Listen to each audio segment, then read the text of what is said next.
every role ain't for everybody. Yeah. If you feel like, hey, that's good for you, and you don't feel called to the front line to go and protest, that is 100% fine. That's cool. Say that again one more time. It is 100% fine.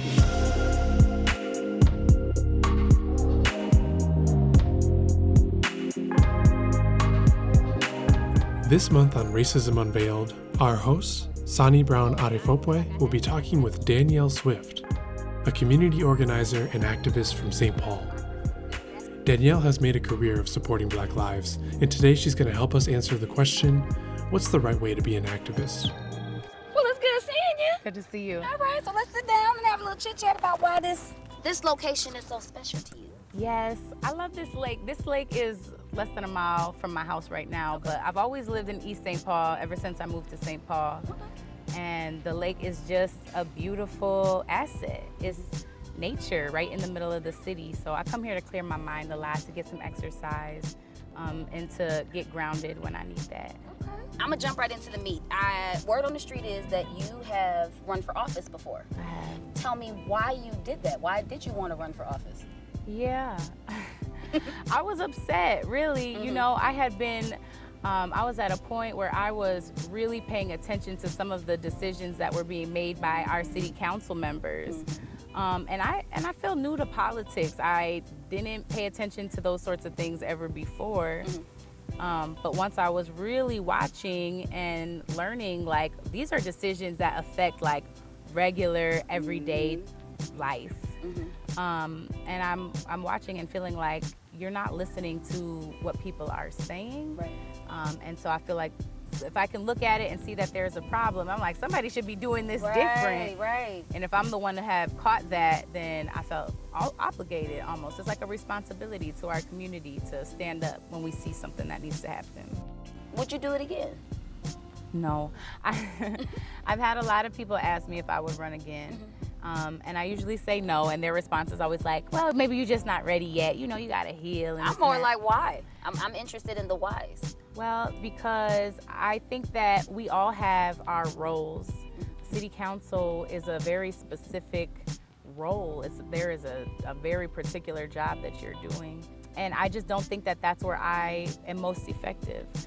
Okay. I actually think that being in an elected seat causes more restrictions than flexibility. Gotcha. So you feel like you're more powerful with boots on the ground. Okay. I really do. Why? I think that that's where the true power lies, is in with community and with the people.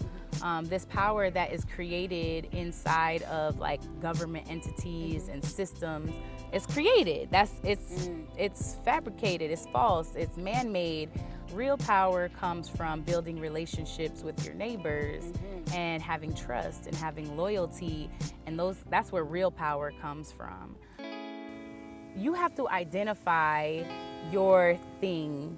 It's different for everyone. Right. And it's not always just politics. Every role ain't for everybody. Yeah. If you feel like, hey, that's good for you, and you don't feel called to the front line to go and protest, that is 100% fine. That's cool. Say that again one more time. It is 100% fine. I had to deal with this with myself this time around, to be completely honest, because I always feel called to the front line. Since being called to the front line the first time, where I'm like, oh, where's the front? I'm going to the front.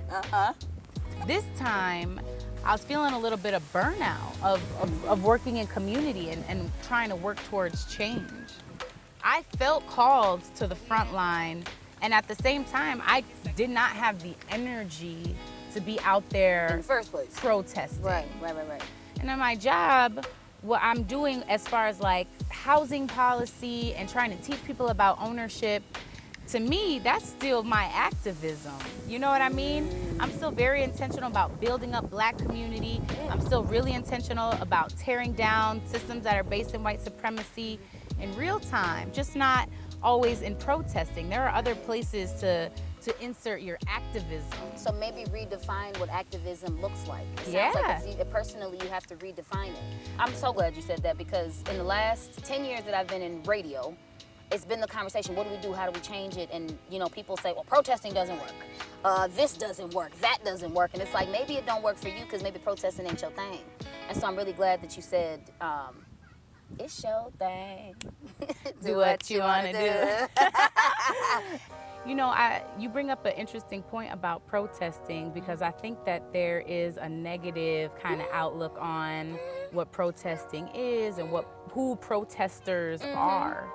But that's where I really woke up, was at a protest. I was at the occupation at the governor's mansion after Philando Castile was shot and killed in 2016. Okay. It jolted me awake. What about it? What about it jolted you? The tragedy of it. I was floored that we witnessed a murder. Everybody did it. Everybody saw and it was something that was debatable, which blew my mind a little bit. Whereas like instinctually as human beings, how can we argue this? Right. We just watched somebody lose their life. Right. That has been my frustration the last good 12 weeks. Like seeing people debate what life is. Nah, all life is important. Why are we debating? So I like that you brought that up.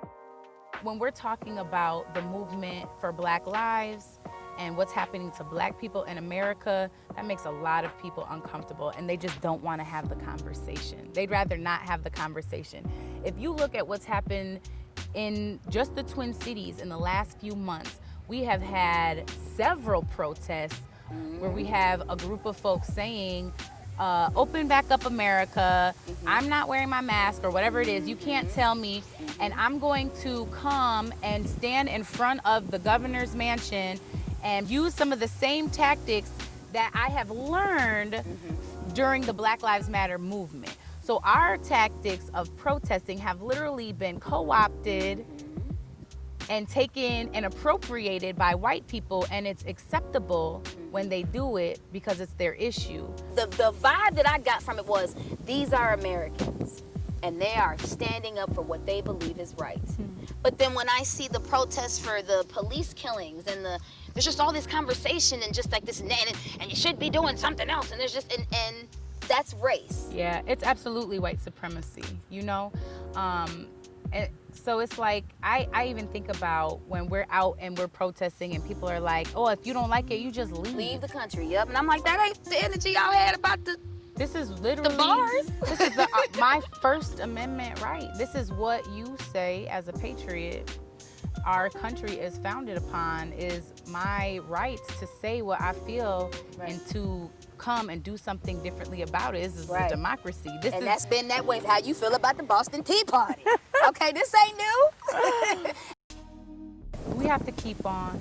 You know, we have to do it anyways. And I think that even now, where we're at is different than we were a few years ago, right? Yeah. We have more people on our team. That's true. We have more people who have been paying attention and who can see these like very stark contrasts and who can protest and who cannot protest. Right.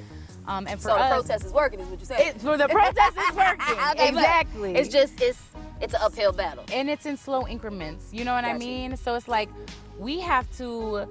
And I think I made this decision early on where it's like, we might fight this fight and not come out ever winning in a way that is justified. And we have to be okay with that. You know, I feel like this is a struggle for Black folks in general. We know that you sometimes have to work twice as hard. You have to overcome twice as many obstacles. Well, I mean, the difference between the protests show that. Exactly, just to be in the same spot, But that's our charge. You know, what is our options? To not do it, and then to fall behind, and then leave a worse scenario for our descendants. Exactly. And that's just not an option. So we have to keep showing up, no matter what they're saying in the media, no matter what that looks like for us, no matter if that means our jobs are at risk.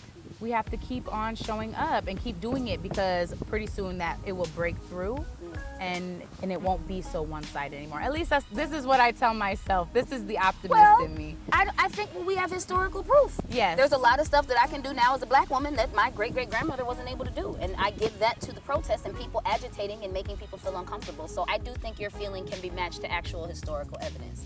Well, I always see it tied to like the Angela Davises and the, they was in the streets, Oh, girl. So that's that's what my mama taught me. She told me about the 60s, and if the 60s is my favorite decade. Period. That's because I was wilding back then. And you'll know this from being on media, like the Angela Davises, the MLKs, the faces of the movement. That's just the face. Just the face, baby. There's a whole group of folks, operating system that happens behind the scenes. Yes. That Angela Davis would not be able to be who she was without some of those invisible people, without some of those acts. It's all together. I think about community and activism like a car engine. So when you have your car engine and it's operating, you don't need 2 alternators. Right. You don't need 2 carburetors. Right. You need one of these, and you need every one of its one thing in its place. Otherwise, the engine won't do what it does. Right. And any one piece is not less than the other, because if one of those pieces aren't working, the rest of it won't work. Listen, I'm tell you about my last mechanic visit. Them one pieces don't work. I throw the whole thing off. There's not one more position that's more important than another when it comes to this. Right. But that's why we need to know where we're supposed to be at. Don't try to do what somebody else is trying to make you feel like you're supposed to do, or like you feel like TV or history has shown you what you're supposed to do. Mm-hmm. No, listen to yourself. Listen to yourself. Come to your favorite place in the city, like Lake Phelan. Walk around this lake, clear your mind. And what are the thoughts that are coming out? Where are you supposed to be? Right. And get there. And now is the time to do it with all this quarantining, baby. We ain't got nothing but space and time. That's it. Space and opportunity. They better come on with it.